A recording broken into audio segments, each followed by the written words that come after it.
Dear audience, तो चलिए आज एक बेहतरीन लर्निंग जर्नी की शुरुआत करते हैं। आज जिस बुक की समरी हम पेश करने वाले हैं उसका नाम है रिच डैड पुअर डैड, जिसको के एक बहुत ही मालदार बिजनेसमैन और बहुत ही फेमस राइटर रॉबर्ट कियोसाकी ने इंग्लिश लैंग्वेज में लिखी थी, जो कि लोगों को बहुत पसंद आई और लोगों ने उसको हाथों हाथ लिया, उसको पढ़ा और उसके अकॉर्डिंग अपने आप को ढालने की कोशिश की और देखते ही देखते लोग मालदार बनने लगे। बहुत सारे लोग करोड़पति बन गए, बहुत सारे लोग अपने माल को संभालने और उसको बचाने और बढ़ाने का तरीका सीख चुके हैं और बहुत सारे लोग नौकरी वाली ज़िंदगी जिससे वो परेशान थे उससे आज़ादी और छुटकारा पा चुके हैं। तो चलिए उस बुक को शुरू करते हैं। तो इस बुक के अंदर राइटर यानी रॉबर्ट कियोसाकी ने दो लोगों को बहुत ख़ास तौर से मेंशन किया है और जिनको उन्होंने रिच डैड और पुअर डैड कहा है। उनमें से एक वो थे जो पीएचडी होल्डर थे, काफ़ी ज़्यादा पढ़े लिखे थे और सरकारी नौकरी करते थे, लेकिन उसके बावजूद पूरी ज़िंदगी माली तौर पर यानी पैसों के मामले में वो परेशान रहे और जब वो मरे तो कर्ज़ में डूबे हुए थे, जिनको इस बुक के अंदर पुअर डैड कहा गया है। और दूसरे आदमी जिसका राइटर ने यानी रॉबर्ट कियोसाकी ने इस बुक के अंदर ज़िक्र किया है, मेंशन किया है, वो भी उनको भी इन्होंने अपना डैड कहा है, लेकिन असल में वो राइटर के एक अच्छे दोस्त माइक जिनका नाम था उसके फादर थे, जिन्होंने मुश्किल से 8वीं क्लास ही पास की होगी, लेकिन उनको पैसों की समझ थी और कुछ ही सालों में वो अपने कंट्री के मालदार तरीन और पैसे वाले लोगों में शामिल हो गए और उनको काउंट किया जाने लगा उन लोगों में। जब उनका देहांत हुआ यानी जब वो मरे तो बहुत सारा पैसा मालो दौलत अपने पीछे छोड़ा, एक बहुत बड़ा कारोबार छोड़ा और बहुत सारे पैसे उन्होंने दान कर दिए चर्च को, जिनको इस बुक के अंदर रिच डैड कहा गया है। रॉबर्ट और माइक, रॉबर्ट जो इस बुक को लिखने वाले हैं और उनके बेस्ट फ्रेंड माइक, दोनों ने अपने रिच डैड से मालदार बनने का तरीका और राज सीखा, प्रैक्टिकली उसको किया और मालदार और गरीब की सोच में और काम करने में क्या फ़र्क होते हैं उसको बहुत अच्छे से समझा। इन तमाम बातों को इस बुक के अंदर, इस समरी के अंदर बहुत ही आसान लैंग्वेज में समझाने की मैंने कोशिश की है। तो आप इस समरी से क्या क्या चीज़ें सीखेंगे? तो पहला, मालदार बनने का राज क्या है। दूसरा, पैसे की समझ क्या होती है, यानी पैसे को कैसे बढ़ाया जाए और कैसे उसको संभाला जाए और कैसे उसको टैक्स से बचाया जाए, लीगल तरीके से कैसे टैक्स से उसको बचाया जाए। और तीसरा क्या सीखेंगे आप? नौकरी वाली ज़िंदगी से आज़ादी और घर बैठे इनकम का लुत्फ़, यानी घर बैठे आपको इनकम आता रहेगा और आप उससे मज़े ले सकते हैं। चौथा, पैसे को अपना गुलाम बनाना, अपना सर्वेंट बना देना, यानी पैसा आपके लिए काम करता रहे चाहे आप सो रहे हों या जाग रहे हों। इससे पहले कि आप मालदार बनने का राज सीखें, आपको ये जानना ज़रूरी है कि गरीब और अमीर की सोच में क्या फ़र्क होता है और उनके काम करने के तरीके में क्या फ़र्क होता है। तो चलिए शुरू करते हैं नंबर वाइज। जो गरीब और मिडिल क्लास के लोग होते हैं तो उनका पहला क्या है कि ये असेट और लायबिलिटी का फ़र्क नहीं जानते, और जो मालदार लोग होते हैं वो लायबिलिटी और असेट का फ़र्क जानते हैं। अब ये क्या होता है असेट और लायबिलिटी, इसी को हम आगे डिटेल से देखेंगे, अभी थोड़ा पेशेंस रखिए। दूसरा क्या है कि जो मिडिल क्लास के और गरीब लोग होते हैं ये लोग लायबिलिटी ख़रीदते हैं, पूरी ज़िंदगी बाई करते हैं, और जो मालदार लोग होते हैं वो असेट ख़रीदते हैं।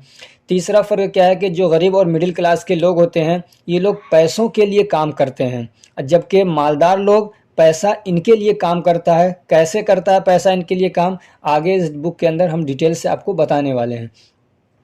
चौथा क्या है, ज़िंदगी के जो गरीब लोग होते हैं और मिडिल क्लास के लोग होते हैं ये अपनी ज़िंदगी के यानी अपनी लाइफ के बेहतरीन जो टाइम होता है, जो बेहतरीन ईयर्स होते हैं, उसको पैसा के लिए, पैसों के लिए काम करने में गंवा देते हैं, पैसे से पैसा बनाने का हुनर नहीं सीखते। और जो मालदार लोग होते हैं वो पैसे को ग्रो करने के नए नए तरीके सीखते हैं और अपने पैसे को और ज़्यादा ग्रो कर लेते हैं। पाँचवा जो डिफरेंस है वो ये है कि जो गरीब लोग होते हैं ये लोग सिर्फ सेफ गेम खेलते हैं, ख़तरा मोल नहीं लेते, रिस्क नहीं लेते हैं। और जो मालदार लोग होते हैं ये बड़े बड़े रिस्क लेते हैं। छठा फ़र्क जो है कि जो गरीब लोग होते हैं किसी एक नुकसान या किसी एक नाकामी के बाद, अनसक्सेसनेस के बाद घबरा जाते हैं और हिम्मत हार जाते हैं और छोड़ देते हैं काम को। और उसके मुकाबले में जो मालदार लोग होते हैं वो निरंतर यानी लगातार कोशिश मेहनत करते रहते हैं, यहाँ तक कि कामयाबी उनको मिल जाती है। सातवां क्या फ़र्क होता है कि फाइनेंशियल इंटेलिजेंस यानी पैसे की समझ को सीखने के लिए गरीब और मिडिल क्लास के लोग पैसा और वक्त खर्च नहीं करते हैं, जबकि मालदार लोग फाइनेंशियल इंटेलिजेंस यानी पैसे की समझ को सीखने के लिए पैसा वक्त लगाते हैं, पैसा भी लगाते हैं और वक्त भी लगाते हैं और अपने माल को और ज़्यादा ग्रो करते हैं और ज़्यादा बढ़ाते हैं। आठवां फ़र्क यह है कि गरीब ये कहता है मैं इस काम को नहीं कर सकता हूँ, मैं इसको अफोर्ड नहीं कर सकता, जबकि मालदार ये कहता है मैं इस काम को कैसे कर सकता हूँ, मैं इसको कैसे अफोर्ड कर सकता हूँ, यानी वो तरीके ढूंढता है। नवा फ़र्क ये कि ये नहीं सोचते गरीब लोग कि मैं और क्या क्या काम कर सकता हूँ, बस जितने काम में हैं उसी में लगे रहते हैं, चिमटे रहते हैं, उससे बाहर निकलने की ज़रा भी परवाह और कोशिश नहीं करते। और जो मालदार लोग होते हैं ये नई नई चीज़ों के बारे में सीखते हैं और कारोबार के बारे में सोचते रहते हैं और करते रहते हैं। 10वां फ़र्क क्या है कि नाकाम होने से बहुत ज़्यादा डरते हैं गरीब लोग और नया काम शुरू नहीं करते, और जो मालदार लोग होते हैं वो नए काम शुरू करते रहते हैं, नाकाम होने से बिल्कुल नहीं डरते हैं। और 11वां फ़र्क ये है कि ये सोचते हैं कि लोग क्या कहेंगे, मतलब मैं ये काम करूँगा तो लोग मेरे बारे में क्या कहेंगे, लेकिन मालदार लोग इस बारे में कभी नहीं सोचते कि लोग क्या कहेंगे, इसकी परवाह नहीं करते हैं, उनको अपने काम से काम रखते हैं। 12वां फ़र्क ये है कि मालदार, ये जो गरीब लोग हैं ये मालदारों के पास कर्ज़ या नौकरी मांगने के लिए जाते हैं, उनसे स्किल सीखने के लिए, नॉलेज मांगने के लिए नहीं जाते हैं। और मालदार लोग क्या करते हैं, ये मालदारों से बिज़नेस आइडियाज़ पे डिस्कशन करते हैं और नए नए तरीके सीखते हैं। 13वां फ़र्क क्या है, ये राहत की यानी आराम की चीज़ें पहले ख़रीदते हैं, जिसको लग्जरीज़ कह सकते हैं, लग्जरी चीज़ें ये पहले ख़रीदते हैं गरीब लोग, मिडिल क्लास के लोग, और अपने ख़र्चे और ज़्यादा बढ़ा लेते हैं, अपने ऊपर और कर्ज़ लाद लेते हैं। और जो मालदार लोग होते हैं वो लग्जरियस जो चीज़ें होती हैं उसको बाद में ख़रीदते हैं। और 14वां फ़र्क ये है 14, ये जो गरीब लोग होते हैं, मिडिल क्लास के लोग होते हैं, ये शॉर्ट टर्म नज़रिए से काम करते हैं, और जो मालदार लोग होते हैं वो लॉन्ग टर्म नज़रिए से काम करते हैं। 15वां फ़र्क यह है कि ख़ुद को, जो मालदार गरीब लोग होते हैं ये ख़ुद को सबसे बाद में पे करते हैं, यानी आने वाली इनकम से पहले अपने दूसरे ख़र्चे पूरे करते हैं, फिर अगर बचता है तो असेट वाले कॉलम को देते हैं, यानी असेट ख़रीदते हैं या तो फिर उसको भी उड़ा देते हैं। और मालदार लोग क्या करते हैं, ख़ुद को सबसे पहले पे करते हैं, यानी आने वाली इनकम से, यानी जॉब से, कैसे भी आने वाली इनकम से सबसे पहले अपने असेट वाले कॉलम को हिस्सा देते हैं, फिर बाकी चीज़ों को जैसे बिजली बिल वगैरह ऐसी चीज़ों को बाद में वो पे करते हैं, खर्चे अपने दूसरे बाद में करते हैं, पहले अपने असेट वाले कॉलम को हिस्सा देते हैं। अब अगर आपने इन बातों को ध्यान से पढ़ा होगा तो आपके दिल में ये जानने की डिज़ायर और ख्वाहिश पैदा हुई होगी कि असेट और लायबिलिटी में फ़र्क क्या है और मालदार बनने के राज क्या हैं। तो चलिए जान लेते हैं। तो मालदार बनने के राज में सबसे पहली जो चीज़ है वो ये है कि लायबिलिटी और असेट का फ़र्क मालूम होना चाहिए। मालदार बनने के लिए ज़रूरी है कि आपको लायबिलिटी और असेट का फ़र्क मालूम हो। हाँ, अब क्या है, अगर आप डिक्शनरी में देखेंगे तो हो सकता है कि आपको कुछ अलग डेफिनेशन मिले, लेकिन रॉबर्ट कियोसाकी के नज़दीक के अनुसार, इनके अकॉर्डिंग वो तमाम चीज़ें, वो तमाम थिंग्स असेट हैं जो आपके जेब में पैसा डालती हैं। समझ में आया कि वो तमाम चीज़ें जो आपके जेब में पैसा डालती हैं वो सब क्या है, असेट हैं, और उनके लिए आपको रोज़ाना मेहनत करने की ज़रूरत ना पड़ती हो। आपने एक बार दो बार उसके लिए मेहनत कर दी हो, अब वो हमेशा आपके लिए पैसा बना के दे रही हों। ये क्या हो गई, असेट। और वो तमाम चीज़ें, वो तमाम थिंग्स जो आपकी जेब से पैसा निकलवाती हैं वो लायबिलिटीज़ हैं, जैसे आपकी गाड़ी है, एसी और भी इस टाइप की चीज़ें हैं कि जो आपकी जेब से पैसा निकलवाती रहती हैं, यानी आपका खर्चा बढ़ाती रहती हैं। दूसरा, मालदार बनने का राज क्या है कि असेट को बढ़ाना और लायबिलिटीज़ को कम करना, यानी जितना ज़्यादा हो सके आप अपनी लाइफ में असेट को ख़रीदते रहिए, असेट को बढ़ाते रहिए और लायबिलिटीज़ को कम करते रहिए। इसका फ़र्क आप जान चुके हैं। अब जब आपके असेट वाले कॉलम में 10 रुपया भी अगर जाए तो वापस ना निकलने पाए और गुलाम बनकर आपके लिए काम करते रहें वो 10 रुपये। अब असेट असेट क्या है ये जानना बहुत ज़रूरी है। इसको हम आगे बहुत ही डिटेल से देखने वाले हैं, असेट क्या होता है। तीसरा जो राज है मालदार बनने का वो क्या है, अपने काम से काम रखना।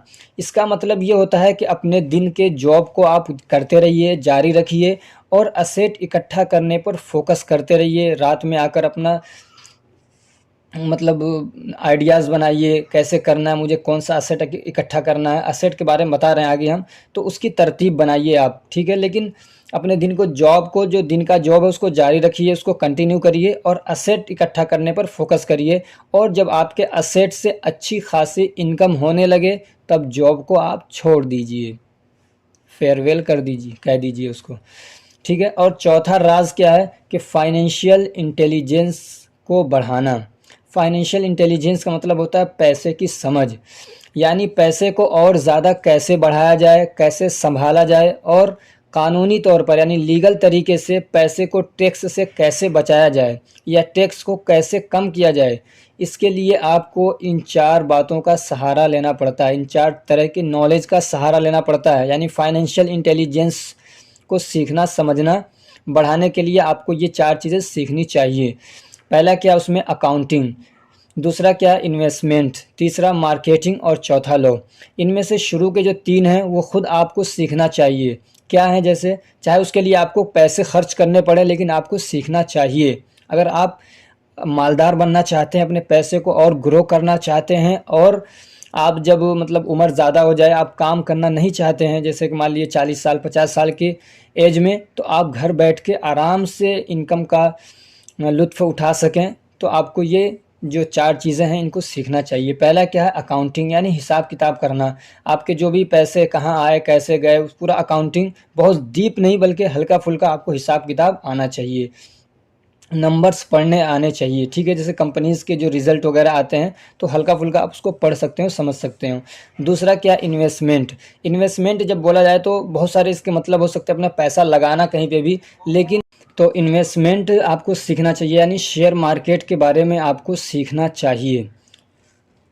इन्वेस्टमेंट तो आपको क्या करना है, 4 काम। एक तो अकाउंटिंग सीखना है, हिसाब किताब। दूसरा इन्वेस्टमेंट सीखना है, यानी शेयर मार्केट में पैसा कैसे लगाया जाए, कैसे वहाँ से कमाया जाए। और तीसरी क्या, मार्केटिंग, यानी चीज़ों को असल कीमत से कम कीमत में कैसे ख़रीदा जाए और अच्छे दामों में बेचना, जैसे ज़मीन हो गया, घर हो गया, ऐसी चीज़ें। तो ये 3 चीज़ें आपको सीखना चाहिए, बहुत डीपली नहीं बल्कि थोड़ी थोड़ी नॉलेज ज़रूर लेना चाहिए इनकी। और जब आप इस फील्ड में उतरेंगे तो आप धीरे धीरे सीखते रहेंगे, बहुत सारी जानकारियाँ आपको मिलती रहेंगी।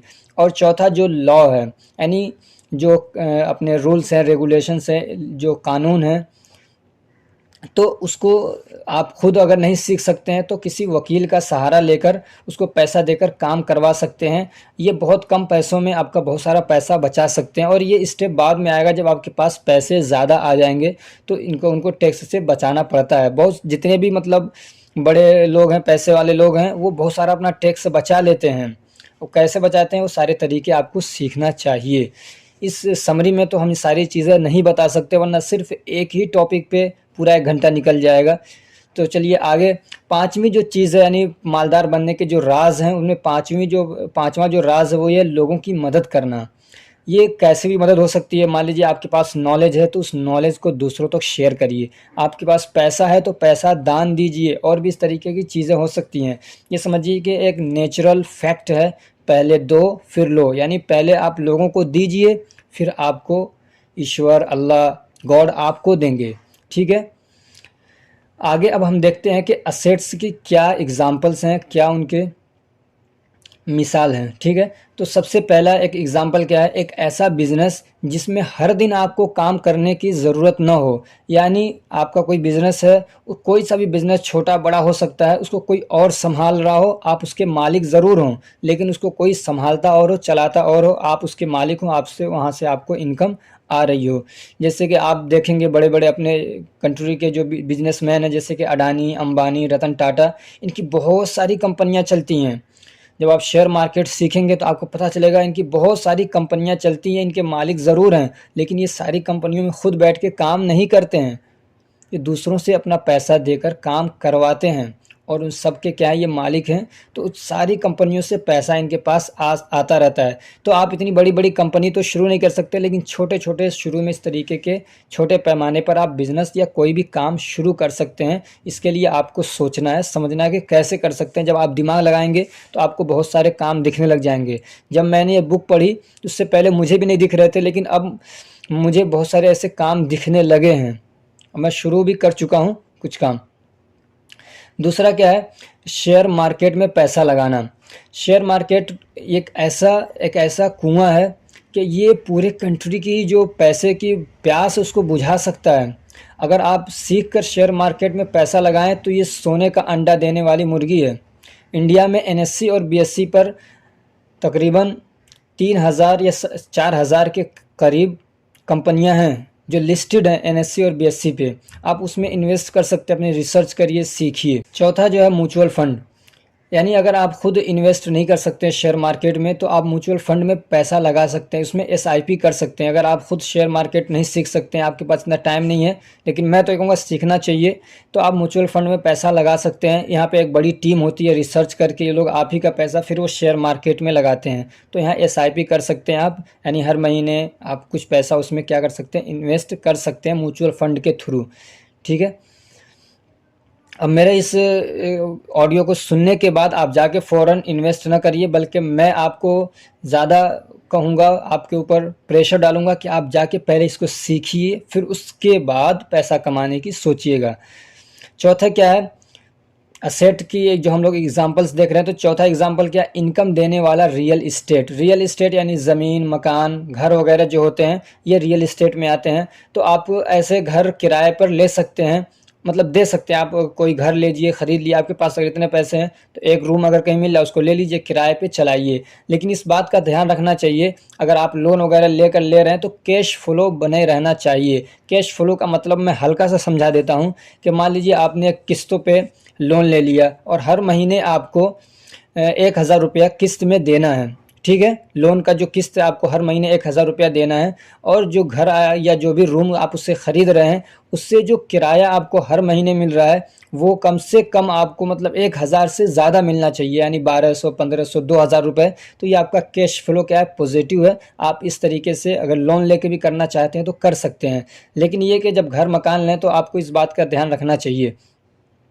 और ये ऐसे हैं, जो ऐसी चीज़ें हैं ये कि इनकी कीमत, इनका जो प्राइस है वो दिन ब दिन बड़ी तेज़ी के साथ बढ़ रहा है, इसलिए कि आबादी जो है, लोगों की पॉपुलेशन बड़ी तेज़ी से बढ़ रही है। तो रियल इस्टेट में भी पैसा आपको इन्वेस्ट करना चाहिए।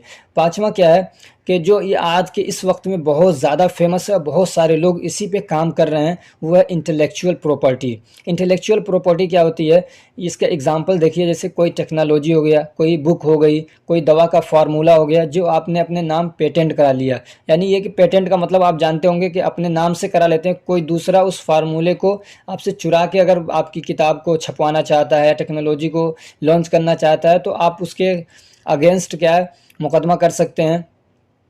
तो उसको पेनाल्टी देनी पड़ती है, समझ रहे हैं ना। तो पेटेंट करवा लिया हो तो आपको, एक बार आपने कोई फार्मूला दे दिया, कोई बुक लिख दी, कोई टेक्नोलॉजी बना दी, तो आपको हमेशा उससे क्या होते हैं, पैसे आते रहते हैं रोज़ाना। उसके लिए आपको मेहनत करने की ज़रूरत नहीं होती है।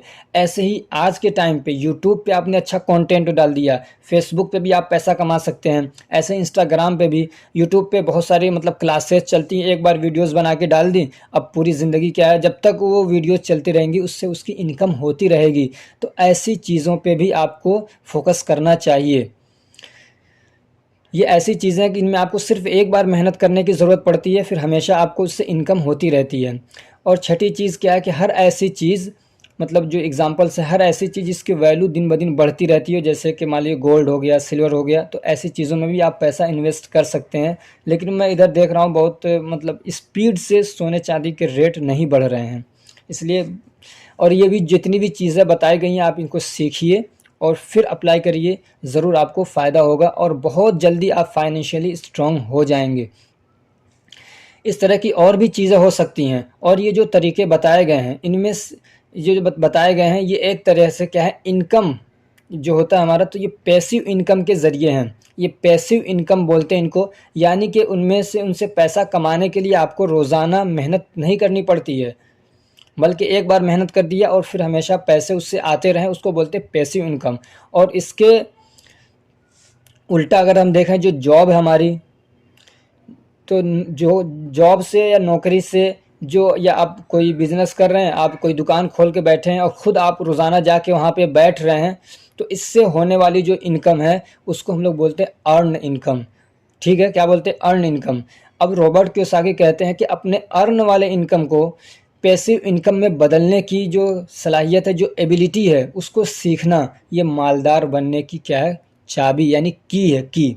ये राज सबसे बड़ा कि आप ज़्यादा से ज़्यादा पैसिव इनकम के सोर्स बना लीजिए, तो आप बहुत जल्द मालदार हो जाएंगे और जॉब से आपको छुट्टी मिल जाएगी, आप घर बैठे इनकम का मज़ा ले सकते हैं। चलिए, ये तो बातें हो गई। अब कुछ जिसको बोला जाता है अक़वाले ज़रीं, यानी कुछ काम की बातें जो मतलब पैसे से भी ज़्यादा कीमती हैं, प्राइसलेस कोटेशंस हैं, तो इसको भी देख लेते हैं। अगर आप के पास टाइम नहीं है तो आप यहाँ से जा सकते हैं, चूँकि लेकिन ये बातें बहुत इम्पोर्टेंट हैं जो आपको मतलब मोटिवेट करेंगी और आपको काम करने में आपको सहारा देंगी। तो सबसे पहली बात ये है कि ये जो भी बातें बताई गई हैं, ये आपको तभी फ़ायदा देंगी जब आप इस पर अमल करेंगे, इसके अकॉर्डिंग एक्ट करेंगे, वरना आपके लिए ये कुछ भी नहीं है, सिर्फ कचरा है, समझ लीजिए, उससे ज़्यादा इनकी हैसियत कुछ नहीं है। दूसरा कि लोग हमेशा आसान रास्ते को चुनना चाहते हैं, इख्तियार करना चाहते हैं, चैलेंजेस का मुकाबला नहीं करते हैं, लेकिन जो लोग मुकाबला करते हैं चैलेंजेस का, वो आगे बढ़ जाते हैं। तीसरा कि आप ख़ुद पर काबू नहीं पा सकते अगर, तो मालदार बनने की तमन्ना छोड़ दें, यानी जो काम आपको जब करना है करिए, चाहे आपका दिल चाहे या ना चाहे, और रोज़ाना करिए अगर आप मालदार बनना चाहते हैं।